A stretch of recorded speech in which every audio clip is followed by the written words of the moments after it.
17 सितंबर को supreme court में suo motu case यानी कोलकाता के डॉक्टर के साथ दरिंदगी और मर्डर के बाद जिस तरह से इस केस को लिया गया, सुप्रीम कोर्ट में लगातार इस पर सुनवाई जारी थी। 17 सितंबर को भी सुओ मोटो केस की हियरिंग हो रही थी, जिसमें सुप्रीम कोर्ट के चीफ जस्टिस ऑफ इंडिया यानी जो जज है, उस बेंच के जज DY चंद्रचूड़ ने ऐसी उस पर प्रतिक्रिया दी है जो हाल ही में सुर्खियां बटोर रही हैं। आपको बता दें कि CGI जो है, उन्होंने कहा है कि जो भी CBI ने नए स्टेटस रिपोर्ट दाखिल किए हैं, उस स्टेटस रिपोर्ट को पढ़कर कोर्ट भी ऐसी चीज़ों से डिस्टर्ब हो गया है। यानी नए ऐसे खुलासे हुए हैं जो CBI ने अपने स्टेटस रिपोर्ट में लिखा था, और उस खुलासे को पढ़कर CGI ने ये तक कहा कि वो ये रिपोर्ट पढ़कर बेहद ही डिस्टर्ब हो गए हैं। ये पूरा कोर्ट, ये हालांकि जांच का विषय है, उन्होंने खुलासा नहीं किया। कई चीज़ों पर उन्होंने आगे प्रतिक्रिया ज़रूर दी, लेकिन इसका खुलासा नहीं किया, जिसमें उन्होंने कहा कि जो भी नए खुलासे हुए हैं वो बेहद ही चौंकाने वाले हैं। नमस्कार, आप देख रहे हैं क्राइम तक, मैं हूँ अश्विनी सिंह। आखिर CBI ने नए स्टेटस रिपोर्ट में क्या कुछ कहा है, और क्या था ऐसा जो CGI ने ये तक कह दिया कि ये बेहद ही डिस्टर्बिंग है। यानी कोर्ट जब वो स्टेटस रिपोर्ट CBI की उनके पास पहुंचती है, और जब CGI और उनकी बेंच में बैठे 2 जजेस होते हैं, वो तीनों जजेस जब पढ़ते हैं तो वो भी चौकन्ने हो जाते हैं, वो भी चौंक जाते हैं, जिस तरह से CBI ने नए चीज़ों का खुलासा किया है। आपको याद होगा कि हाल ही में इस केस को लेकर संजय के बाद 2 नई गिरफ्तारी हुई थी, जो पूर्व प्रिंसिपल संदीप घोष थे और दूसरे जो अभिजीत मंडल SHO बताए जा रहे हैं ताला पुलिस स्टेशन के। इन दोनों की नई गिरफ्तारी हुई थी, जिसके बाद सुओ मोटो केस को लेकर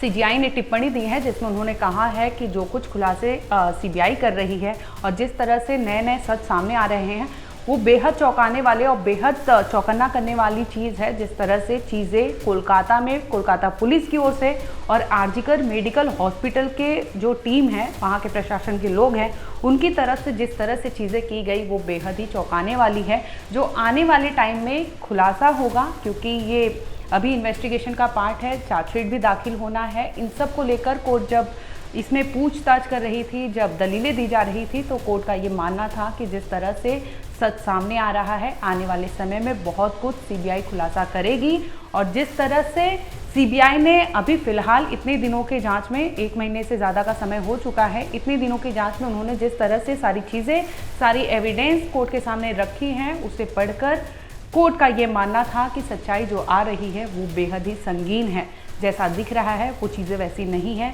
आने वाले समय में बहुत मुमकिन है कि ये 2 अन्य आरोपियों के अलावा भी इसमें कोई बड़े लोग शामिल होने की आशंका है। जो कोर्ट की ओर से दिए गए इस टिप्पणी के बाद ये कहा जा सकता है कि इसमें और भी नाम सामने आएंगे, जिसमें हो सकता है कि कोलकाता डॉक्टर के साथ जिस तरह से वहाँ पे दरिंदगी होती है, दरिंदगी के बाद मर्डर होता है, मर्डर के बाद जिस तरह से चीज़ें रायता वहाँ फैलाई जाती है, उसे लेकर जब जांच बैठती है, फॉरेंसिक टीम आती है और तमाम तरह के एविडेंस होते हैं, इसे लेकर कोर्ट ने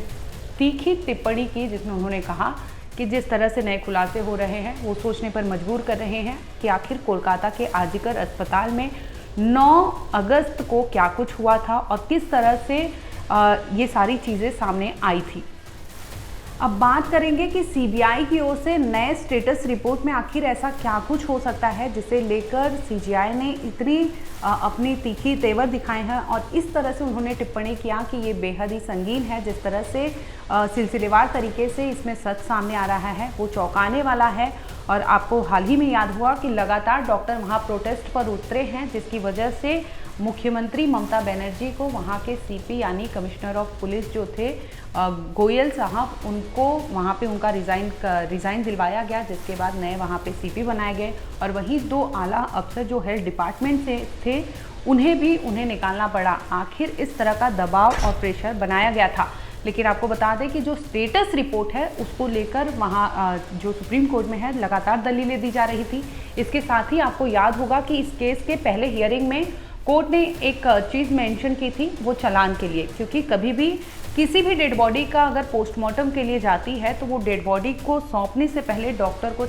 जो लेके जाता है कांस्टेबल, उन्हें एक चालान दिया जाता है, जिसमें मेंशन होता है कि डेड बॉडी के साथ क्या क्या बिलोंगिंग्स हैं, यानी आर्टिकल्स जो भी उनके पास है डेड बॉडी पर, चाहे वो कपड़े हो, चाहे उनके कोई भी चीज़ हो एविडेंस के तौर पर, चाहे रिंग हो, चाहे कुछ भी हो, आर्टिकल्स हो जो डेड बॉडी से रिलेटेड हो, तो वो सारी सभी की सभी चीज़ें उस चलान में मेंशन होती है। जब लास्ट टाइम कोर्ट ने ये बोला था, कोलकाता पुलिस की ओर से मांगा गया था कि आप चालान पेश करें, और अगर चालान नहीं है तो ये सबसे बड़ा कहीं ना कहीं झोल दिखाई देता है जो सही नहीं है। इस पर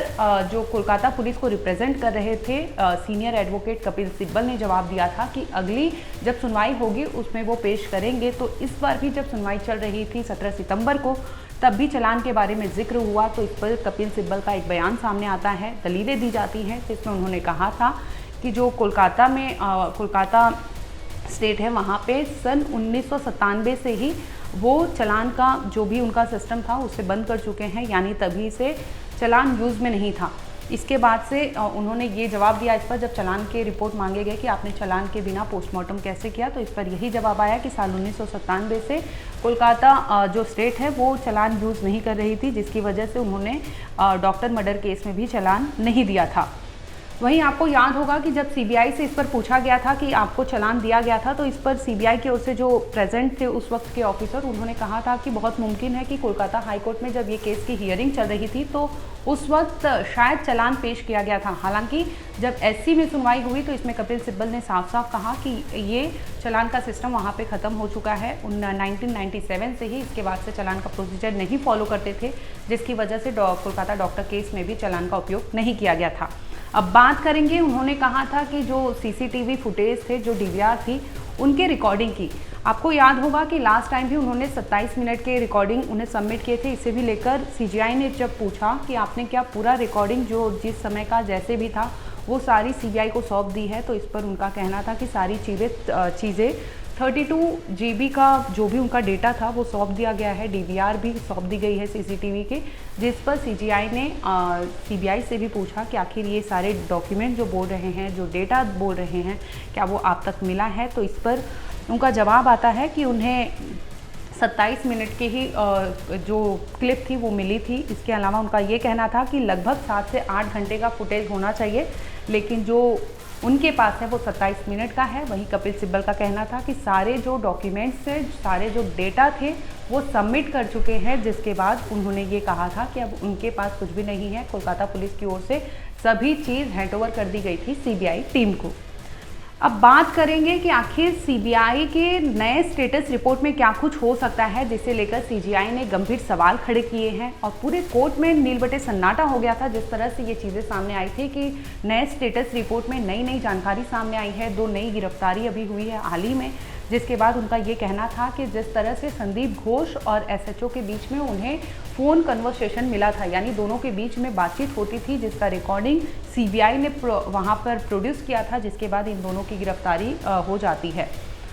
यानी अगर बात करें कि 9 सितंबर की सुबह वहाँ पर अस्पताल में पता चल गया था कि एक ट्रेनी डॉक्टर के साथ इस तरह से अपराध हुआ है, इसके बाद जिस तरह से लीपापोती होती है वो अपने आप में गंभीर सवाल खड़ा करती है। लेकिन जिस तरह से पूर्व प्रिंसिपल संदीप घोष वहाँ पहुँचते हैं और इतनी देरी के बाद उनकी ओर से मतलब हॉस्पिटल की ओर से फ़ोन किया जाता है ताला पुलिस स्टेशन में, लगभग ये समय जो होता है, अंतराल इतना गैप होता है कि अपने आप में कोर्ट में इन्हें जवाब देना भारी पड़ जाता है कि आखिर इतना टाइम क्यों लगा और इतने टाइम में आप क्या कुक कर रहे थे, जिसकी वजह से पूर्व प्रिंसिपल संदीप घोष भी कंप्लेंट तक नहीं कर पाए। आपको याद होगा कि ताला पुलिस स्टेशन में लगभग 10:10 पर फ़ोन जाती है, जिसके बाद पुलिस की टीम वहां पहुंचती है और मामले की जानकारी इकट्ठा करने लगती है। वहीं दूसरी ओर सीजीआई ने जो एफआईआर दर्ज कराई गई थी और वो भी 14 घंटे के ज़्यादा समय से डिले था, इसे लेकर भी सवाल उठाए थे, जो लगातार कोलकाता पुलिस पर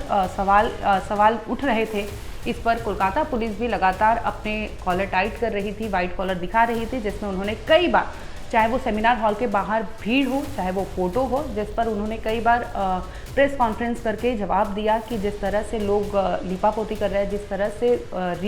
ये सारे वीडियो क्लिप्स वायरल कर रहे हैं, तो इसमें सच्चाई भी जान लीजिए। पहले आपको बता दें कि कोलकाता पुलिस की ओर से ऑडियो को लेकर भी उन्होंने प्रेस रिलीज़ किया था, जिसमें उन्होंने बताया था कि कोलकाता पुलिस की ओर से पीड़िता के परिवार को फ़ोन नहीं गया था, ये अस्पताल की ओर से गया था।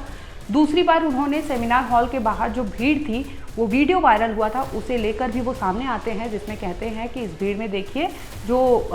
ऑथराइज्ड लोग हैं, मतलब वहाँ पे जिनकी उपयोग था, जो लोग वहाँ पे कुछ काम कर रहे थे वही लोग थे, कोई अन्य लोग नहीं थे जो अनऑथराइज्ड या उनका काम वहाँ पर नहीं हो। इसके साथ ही उनका क्लेम था कि विक्टिम के पेरेंट्स भी उस वीडियो में थे।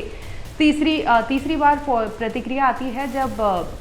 ऑल इंडिया मेडिकल एसोसिएशन ने एक पोस्ट किया, जिसमें उन्होंने कोलकाता पुलिस ने पोस्ट किया था, जिसमें उन्होंने बताया था कि ये तरह तरह के लोग हैं, जिसमें फॉरेंसिक टीम की उन्होंने जिक्र किया था। लेकिन ऑल इंडिया मेडिकल एसोसिएशन जो होते हैं उनकी ओर से प्रतिक्रिया आती है, जिसमें बताया जाता है कि ये जो बता रहे हैं उसमें इनको गलतफहमी है, जो उन्होंने जिसका नाम लिया है वो शायद वहाँ पर मौजूद नहीं है। तो तमाम तरह के ऐसे सवाल थे जो कोलकाता पुलिस को कटघरे में ला खड़ा कर रही थी, लेकिन फिर भी कोलकाता पुलिस है कि लीपापोती करने में जुटी हुई थी, जिसके बाद मामला सीजीआई में सुनवाई हो रही थी। वहीं आपको बता दें कि फिलहाल 17 सितंबर को जब सुनवाई हो रही थी, इस दरमियान भी कोलकाता पुलिस की ओर से जो दाखिल रिपोर्ट किया गया था, इस पर कई सवाल उठे। वहीं जब नया स्टेटस रिपोर्ट सामने आया सीबीआई की ओर से, तो इस पर भी कोलकाता पुलिस से सवाल किया गया, जिसमें जो सीजीआई हैं उन्होंने कहा कि बहुत मुमकिन है, इस रिपोर्ट में हम पूरी चीज़ें तो डिस्क्लोज नहीं कर सकते क्योंकि ये इन्वेस्टिगेशन का पार्ट है, लेकिन कुछ चीज़ें ऐसे हैं जो इशारा कर रही है, चाहे वो एविडेंस से टेम्परिंग हो, तो बहुत मुमकिन है कि एविडेंस से टेम्परिंग हुआ हो, क्योंकि 5 दिन बाद सीबीआई वहाँ पर पहुँचती है, तो 5 दिन काफ़ी इनफ होता है टाइम, जिसकी वजह से वहाँ पर छेड़खानी हुई थी। दूसरी चीज़ थी क्राइम सीन पर जो चीज़ें वहाँ पर मिली थी, वो भी ऐसा इनका कहना था कि जो स्केच ये सब सारी चीज़ें थी वो बहुत हद तक टेम्पर्ड किया जा चुका था, यानी जैसा होना चाहिए वैसी नहीं थी। ये स्टेटस रिपोर्ट में हो सकता है कि मेंशन हो। तीसरी चीज़ थी कि अभी तो संजय रॉय है मेन कल्प्रिट, उसके अलावा 2 को गिरफ्तार किया गया है। पहला नाम था पूर्व प्रिंसिपल संदीप घोष। तो संदीप घोष को इसलिए गिरफ्तार किया गया क्योंकि उन्होंने लेट से कंप्लेंट की, उनके पास था मौका था, जिसकी वजह से उन्होंने कंप्लेंट नहीं की, जो सवाल निशान खड़ा करता है, जिसकी वजह से संदीप घोष को अरेस्ट किया गया। अब दूसरी गिरफ्तारी हुई, बड़ी गिरफ्तारी, वो एसएचओ साहब की। एसएचओ साहब से ये हुआ कि आखिर एफआईआर इतनी लेट से क्यों हुई, और जिस तरह से वहाँ पर आप पहुँचते हैं, सारी चीज़ें होती हैं, तो इतना समय कैसे लग गया। और ये तमाम ऐसे सवाल थे जिसकी वजह से एसएचओ की भी गिरफ्तारी होती है, और उनका जो फ़ोन कॉल है संदीप घोष से, उनका फ़ोन कॉल मिला है, जिसकी वजह से इन दोनों से अब सीबीआई जो है पूछताछ कर रही है। अब स्टेटस रिपोर्ट की अगर बात कर रहे हैं तो बहुत मुमकिन है कि स्टेटस रिपोर्ट में कुछ ऐसे चौंकाने वाले खुलासे हैं जो एविडेंस, जो इन्वेस्टिगेशन जो है उसे अभी गलत डायरेक्शन में जाएंगे। इसकी वजह से कोर्ट ने इस पर कुछ कहा नहीं है, लेकिन कई ऐसे चीज़ों का जिक्र ज़रूर किया जिसमें उन्होंने कहा कि बहुत मुमकिन है कि आने वाले टाइम में सीबीआई नए खुलासे करेगी, जिसमें वो हो सकता है कि और भी अन्य लोगों का नाम सामने आए और भी अन्य लोग इसमें गिरफ्तार हो। फिलहाल बता दें कि इसमें तीन लोगों को गिरफ्तार किया जा चुका है। वहीं कई लोगों के पॉलीग्राफी टेस्ट या कई लोगों से पूछताछ हुई, लेकिन मेन कल्प्रिट अभी तक संजय रॉय ही है। और इसके अलावा 2 गिरफ्तारी जो हाल ही में हुई है वो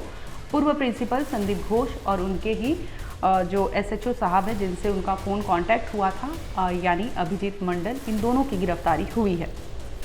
वहीं फॉरेंसिक की बात करें तो ये भी सामने आया है कि फॉरेंसिक टीम ने जब वहाँ पहुँचती है क्राइम सीन पर, जिस तरह से चीज़ें वहाँ पे मिलती है, सैंपल्स जो वो कलेक्ट करते हैं, उसमें भी कई सवाल सीजीआई ने पूछे थे। इसके साथ ही आपको बता दें कि सीबीआई ने जो रिपोर्ट सौंपी है उसको कहीं ना कहीं सीजीआई ने ये कहा है कि बहुत ही वर्स्ट रिपोर्ट है ये अब तक की जांच में जो सुनवाई हो रही है। इस दरमियान 2 बार स्टेटस रिपोर्ट सबमिट किया जा चुका है, लेकिन अब वाला रिपोर्ट जो है उसे देखकर उन्होंने कई ऐसे इशारे किए हैं जो आने वाले समय में बड़ा खुलासा कर सकती है, और वो सीबीआई ही करेगी। आपको बता दें कि जो 2 सीसीटीवी फुटेज जो भी इन्होंने सबमिट किया है, इसमें ये अंदेशा लगाया जा रहा है कि जो सीसीटीवी सेमिनार हॉल के एंट्रेंस का है, वो एक सीसीटीवी तो इनके पास है, लेकिन दूसरी ओर से दूसरा भी है जिसमें पीछे का दरवाज़ा है और पीछे की ओर से कोई भी आ जा सकता है। तो वो फुटेज इनके पास नहीं है, जिसे लेकर ये डिमांड की गई है कि उसका भी फुटेज होना चाहिए, लेकिन इनका ये कहना था कि वहाँ पर सीसीटीवी कैमरा नहीं होने की वजह से पता नहीं लग सकता कि वहाँ से कौन आया या कौन गया।